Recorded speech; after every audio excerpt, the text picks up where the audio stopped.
The learning objectives of this chapter are to review procedures for different types of breathing apparatus and to examine procedures relating to resuscitation equipment. No one should enter a space where the atmosphere is unsafe or suspect without wearing breathing apparatus which they are trained to use, even to rescue another person. Everyone likely to use breathing apparatus must be instructed by a competent person in its proper use. Full use should be made of manuals, videos and CD-ROMs that provide supporting training, but hands-on sessions should be regularly scheduled as part of the on-board training program. The ship's designated safety officer should ensure that all new crew members are familiar with the equipment on board and with the relevant procedures outlined in the safety management system. If airline breathing apparatus is to be used, the responsible officer should check the following items: that the supply of air from outside the space is continuous, tended by a competent, trained operator, and is available only to those working in the space; that the hoses supplying the air are run in a safe and secure manner. They should not cross over rails if a travelling crane is in use, and should be laid tidally to one side of a catwalk. If they have to cross a catwalk that is in regular use, a small rigid ramp should cover them, so that damage from boots and from trolleys and other equipment is avoided. The airlines should run as straight as possible, and sharp bends and kinks that might inhibit or cut off the supply must be avoided. Particular attention should be paid to the point at which the hoses pass over hatch coamings and access doors. If the purpose for which such airlines are used is not immediately apparent to personnel not engaged in the entry task, then notices should be posted at appropriate positions. Where a mechanical pump is being used, make arrangements for it to be frequently checked to ensure that it continues to operate properly. That arrangements for recharging cylinders are safe and adequate. Any air pumped directly into a pipeline or put into reserve bottles must be filtered and should be as fresh as possible. If the recharging compressor is at a remote location, additional personnel should be assigned to transport and charge the bottles. Pipelines or hoses used to supply air should be thoroughly blown through to remove moisture and freshen the air before connection to breathing apparatus and face masks. It is essential that, where the air supply is from a compressor sited in a machinery space, the engineer on watch is notified, so that the compressor is not shut down until the work is completed. Full pre-wearing check and donning procedures recommended in the manufacturer's instructions are completed. That the wearer of the breathing apparatus fully understands emergency procedures in the event of failure of the continuous supply. If self-contained breathing apparatus is to be used, the responsible officer should check the following items: that there is an adequate charge in the cylinder or cylinders. Reference should be made to the pressure gauges on each set, and, if required by the safety management system, the readings should be entered on the appropriate control form. That a supply of replacement bottles is available outside the space, and that arrangements for recharging cylinders are safe and adequate. Any air pumped into reserve bottles must be filtered and should be as fresh as possible. If the recharging compressor is at a remote location, additional personnel should be assigned to transport and charge the bottles. Full pre-wearing check and donning procedures recommended in the manufacturer's instructions are completed. That the wearer of the breathing apparatus fully understands the need to exit the space once the low-level audible alarm whistle sounds.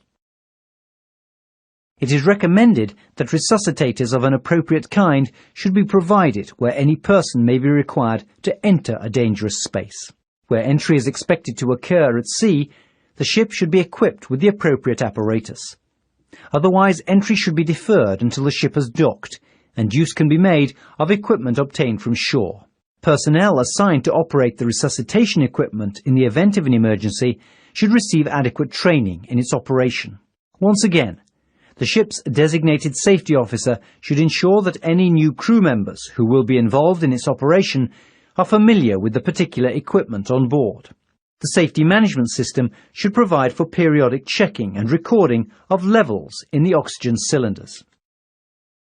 This 68,000 deadweight tons bulk carrier was loaded with a cargo of petroleum coke, otherwise known as petcoke. The holes of the vessel were accessed down vertical ladders at each end of the compartment. When she arrived in port for discharge, the ship was boarded by a young surveyor who told the chief officer in conversation while they were completing the paperwork that he was on his first job alone, without a senior surveyor supervising his work. He explained that his instructions called for samples from each hold. The hatches were still closed as the vessel came alongside, and the crew commenced opening them, working from forward, but it seemed to be taking longer than usual. The chief officer left the surveyor in the ship's office and went on deck to try and speed up the process.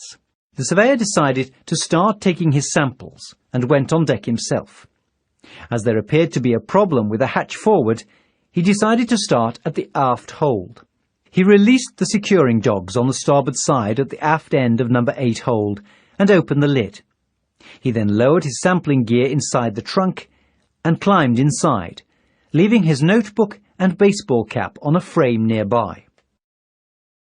Some minutes later, the deck cadet, passing down the same side of the deck, spotted the cap and book and paused to investigate. He then spotted the open hatch and looked inside. He could just make out the heel of a boot under the edge of a frame in the beam of his flashlight. The deck cadet ran out to the side of the ship and jumped up and down, waving his arms and shouting, until he gained the attention of a sailor forward, then ran back to the hatch. He then evidently entered the hold himself, in an attempt to reach the man inside. The sailor forward, who had seen the deck cadet, had in the meantime run aft and quickly appraised the situation.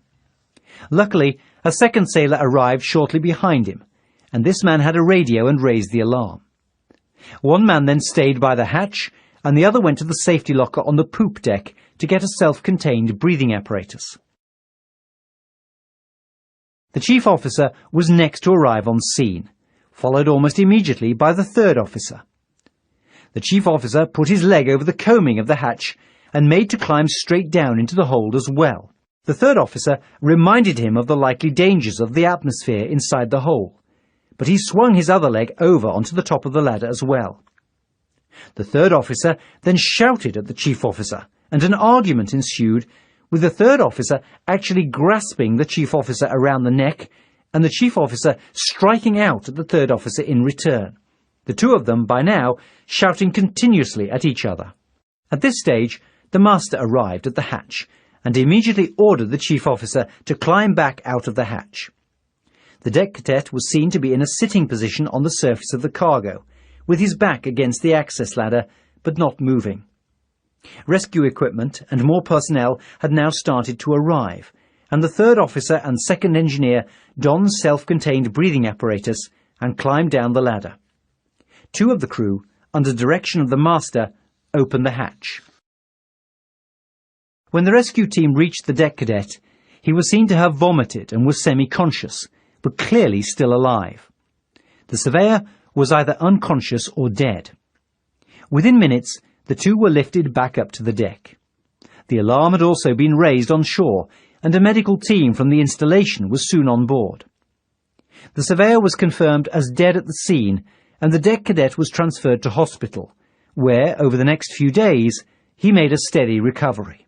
The surveyor succumbed to the lack of oxygen and presence of fumes in the hold, and the deck cadet almost suffered an identical fate.